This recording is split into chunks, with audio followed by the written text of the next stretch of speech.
Nosotros tenemos un protocolo, ¿verdad?, para evitar el contagio del coronavirus. Así que los médicos nos dicen guarden por lo menos 6 pies de distancia, porque la saliva cargada de virus más o menos pueden llegar hasta ahí. Entonces uno guarda la distancia social. Bueno, mis hermanos, lo que Pablo nos está diciendo aquí en este texto es que nosotros debemos tener un protocolo para no dejarnos contagiar de los errores doctrinales de los falsos maestros. Por eso es que Pablo les dice, no solamente manténganse alerta, dice evítenlos. Evítenlos.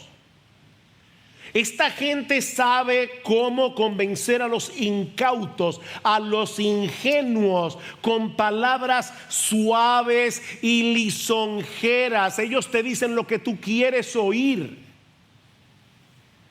Y terminan dividiendo las iglesias, terminan arruinando a los que abrazan sus enseñanzas. En ese sentido, no deja de ser irónico el hecho de que algunas personas dicen, lo más importante en la iglesia es la unidad. Olvídense de las doctrinas, porque las doctrinas dividen. No, mis hermanos, la verdadera unidad se logra precisamente cuando tenemos acuerdo en las verdades doctrinales de la iglesia. Son las doctrinas las que producen unidad, verdadera unidad en la iglesia. Sí podemos tener criterios diversos con respecto a doctrinas que son secundarias. Hay aspectos de la fe que no nos vamos a perder por no estar todos de acuerdo en si el Señor viene 7 años antes de la tribulación o 7 años después o cuándo. Pero sí en que el Señor viene. Lo esencial es que Cristo viene. Los detalles de la venida no son esenciales. No que no sean importantes, es que no son esenciales. Nosotros podemos tener diferencias. Podemos tener diferencias de criterios en asuntos personales. ¿Recuerdan lo que Pablo nos enseñó en Romanos capítulo 14?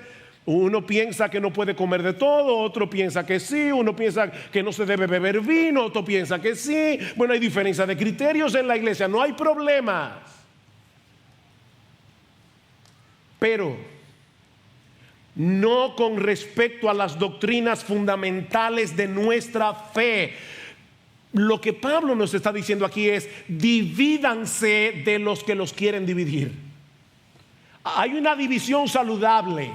Divídanse, evítenlos, cuídense de los falsos profetas del evangelio de la prosperidad, por ejemplo. Cuídense de los falsos profetas, de los falsos apóstoles de la prosperidad. Cuídense de los que no predican claramente la obra expiatoria de Cristo en la cruz. Cuídense de los que no proclaman claramente el mensaje de la justificación por la fe sola. Cuídense de los predicadores que tuercen las escrituras, citando textos fuera de contexto para enseñar herejías que suenan bíblicas, pero siguen siendo herejías. Observen con cuidado, mis hermanos, si lo que el predicador está diciendo es lo que el texto bíblico realmente enseña. Él está mostrando el texto en su contexto, porque de lo contrario vas a ser extraviado. Hace unos años, una hermana me escribió de otro país de América Latina y me decía: pastor, tenemos un problema. Nosotros estábamos en una mega iglesia del evangelio de la prosperidad, pero llegó un momento en que yo comencé a inquietarme con lo que el pastor estaba predicando. Así que esta hermana decidió escribir todos los textos que el pastor citaba en el mensaje, y luego llegaba a su casa y leía el capítulo completo donde se encontraba el texto que el pastor había citado, y poco a poco se fue dando cuenta cómo este hombre estaba hábilmente torciendo las escrituras para extraviar a esta iglesia. Y me escribe una carta diciendo: ¿ustedes no tienen un pastor que enviarnos ahora? Mi hermano, no seamos ingenuos. el hecho de que una persona cite la Biblia no quiere decir nada. El diablo se la citó a Jesús en el monte de la tentación. No seamos ingenuos.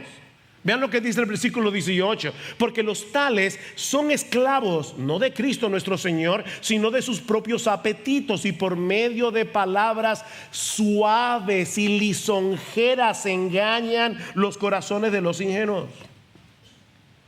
El problema de esta gente no es intelectual, es moral.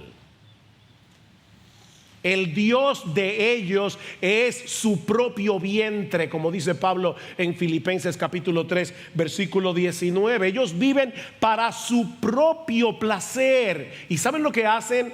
Que en vez de querer acomodar sus vidas, su estilo de vida a las enseñanzas de las Escrituras, ellos tuercen las Escrituras para que encaje con su estilo de vida. ¿Ven el punto? Y no se contentan con hacerse daño a sí mismos. Pablo dice, no, ellos van por ahí tratando de engañar a los ingenuos con palabras lisonjeras, esparciendo su veneno por donde quiera que van. Como dice un comentarista, son oradores interesantes, cautivadores, convincentes y agradables. Y por eso, dice él, es fatal juzgar a una persona, a un maestro de las Escrituras, por su estilo, por sus modales, por su habilidad para hablar. Dice él, no, la verdad es el criterio para juzgar a los maestros de la palabra de Dios. Y repito, hermano, ningún creyente, ninguna iglesia está exenta de caer en esa trampa.